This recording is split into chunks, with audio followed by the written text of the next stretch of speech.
జనాభా ఉన్నటువంటి సెగ్మెంట్లే మారతాయి. ఎందుకంటే 45 లక్షలకి 50 లక్షలకు ఒకళ్ళే ప్రతినిధి అంట.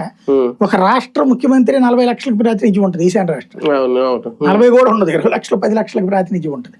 ఈశాన్య రాష్ట్రంలో కొన్ని చోట్ల అయితే మరి మన ఇది ఉంటుంది చూడండి, కార్పొరేషన్ కౌన్సిల్ టైప్ లో 25,000 మందికి 40,000 మందికి కూడా ఎంపీలు ఉన్నారు అక్కడ. అలాంటిది ఉంటుంది. అంటే తెలుగు రాష్ట్రాలకి న్యాయమా అన్యాయమా అనేది మొత్తం రేషం అంతా ఒక న్యాయం. ఎందుకంటే ఎక్కడైతే అతిగా ఉందో దాన్ని సెటరేట్ చేస్తున్నారు.